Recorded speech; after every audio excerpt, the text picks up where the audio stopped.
Our next speaker, Björn Hoffmann, is professor at the Center for Medical Ethics at the University of Oslo and also adjunct professor at the Norwegian University of Science and Technology. His PhD is in philosophy of medicine, and his background comprises both the natural sciences and the humanities.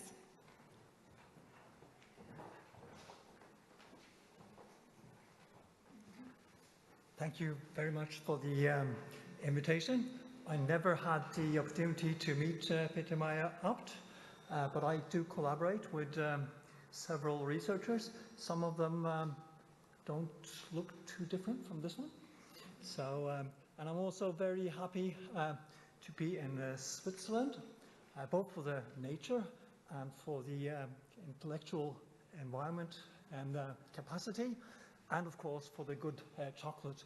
And I must admit, despite eating quite a lot of Swiss chocolate, I'm not very high up on the y-axis of this graph. Especially being in Basel is fantastic. When the weather is warm, there are some very nice opportunities to cool down. So I'm from Norway, which is a very, very small country, very far up in the north. And of course, our priorities with regards to research and collaboration is very much influenced by Central Europe, from the UK, but of course also from North America. So collaboration, it is sometimes very difficult and it's certainly not easy. Having the same goal does not a certain collaboration. And sometimes we think it's very important within collaboration to do things right, but sometimes it's more important to address the right things. So that's where I'm coming from. One of the challenges that we've seen in the Scandinavian countries is the silo thinking and the silo way of organizing research. So that's one of the great challenges that we struggle with. And I will try to provide some examples of how we have tried to overcome some of these challenges.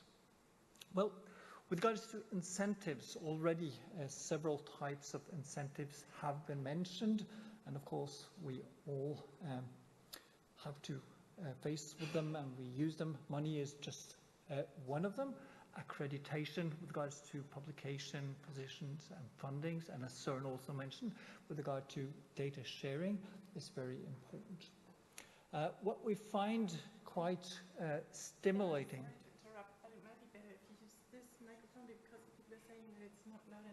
Okay. And these can't be put louder. Okay.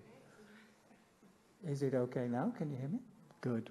So, with regards to some of the challenges and some of the solutions, creating meeting points has shown to be quite efficient with regards to furthering collaboration. Conferences and, of course, interprofessional conferences have a varied success. I will return to that. Creating forums, places for researchers to meet, has been quite fruitful in the Scandinavian countries and elsewhere.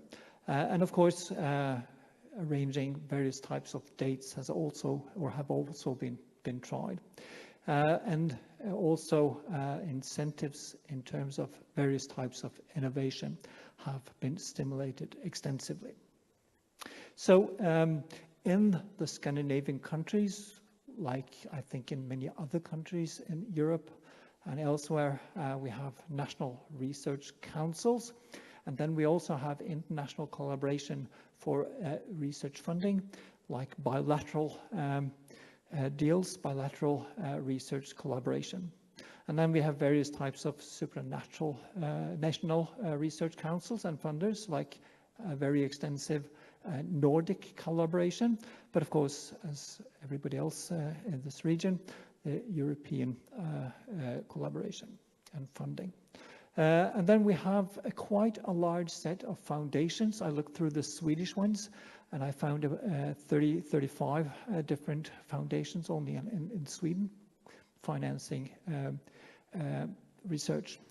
Also in Sweden, for instance, there's a bank having, through a foundation, financing quite a lot of research. And then also, this may be quite unique, at least to some countries. There's a natural lottery system which funds quite a lot of research in several Scandinavian countries.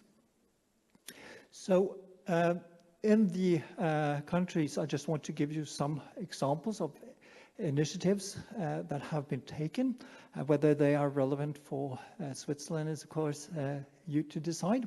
But there has been an extensive stimulation of cross-sectional cooperation and also increasing industry competency. So targeted funding for the industry has also been launched and provided. There has been a public PhD program which has been quite successful in several areas, and that has been also further in collaboration, where research is funded in collaboration between academia and public services, for instance, in healthcare. Collaboration between various types of institution has been funded to a specific program. And then we also have a quite large network of regional research-based innovations, so regional innovation.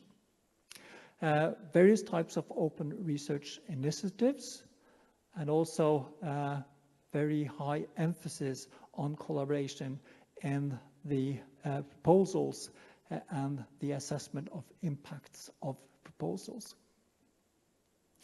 And also there has been in the Scandinavian countries a move from interdisciplinary to transdisciplinary research. So I will return to how effective this has been. One of the lessons I think can be learned from the Scandinavian countries that top-down initiatives have less impact than bottom-up initiatives. Proposals that are based on previous collaboration seem to work much better than those who are initiated by the call. Organizing various types of forums, meeting points have been successful, and also several rounds of proposal assessment where researchers get more opportunity to know each other and collaborate more efficiently has also seemed to be successful. Professionally focused collaboration seem to have a higher success rate. So focusing on the professional interests seems to be a good strategy. So these are the lessons that we've learned, I think, more or less over the last 10, 20 years. So with regards to incentives, what works and what doesn't, do, for instance, publication incentives work? This is an example from Denmark. There is a Danish publication award system. And it's designed to award scholarly publication in Danish universities, and especially then in international journals of high ranking or status.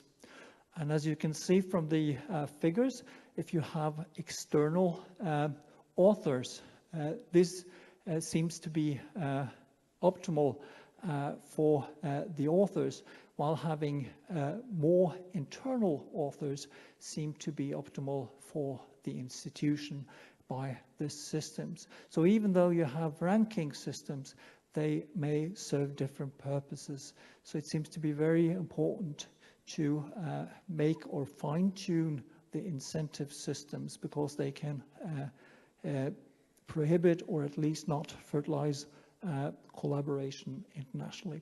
And international collaboration is shown from other studies to be what has the most impact.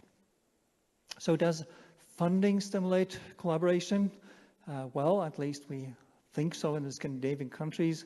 We have funded quite a lot of collaboration and collaborative research. But as I quote from 2 studies here, while the impact of funding on productivity is generally positive, the overall impact of collaboration within the funded networks is weak. And from another study in general, there is no clear evidence that a correlation exists between the resort to extramural collaboration and the overall performance of a research institution, end quote. So we have to I think, rethink. The critical question then is, well, what does successful collaboration mean? Does it mean increased outcomes in terms of publications, patents, innovation, some type of measurable impact in societal measures? Is it increased competency, resilience, preparedness? Is it network building, capacity building? Or is it to open new areas to research or innovation? Many would say, well, we want a little bit of all of this. Well, success in research is, of course, debatable, but it has to have some type of positive impact on individuals, like for us in healthcare, on societies, but also globally. So positive impact is some type of value. So to many researchers, projects that are successful in terms of the number of publications, they may have had no impact for individuals or societies. So to be successful, we need some kind of value orientation. And for doing that, I think other non-technical professions like ethics may be a very important or play an important role. The importance, though, is not to use it only as a glazing, but to integrate it more specifically into the research. So, in conclusion, Scandinavian countries are small, but use a fair amount of their GDP for research. Research collaboration has been stimulated extensively in many ways, as I have tried to show. Only some of these have been successful, I think, in terms of some of the outcomes we have discussed. And with regards to, well, what to do now, I think further initiatives need to go beyond economic incentives and measure more than just publications. Facilitate guest researchers for a longer time. I do think that it's the professional connections, the professional collaborations that are the driver of good innovation in the future, and also to ensure real professionally focused collaboration. And with this, I thank you for your attention.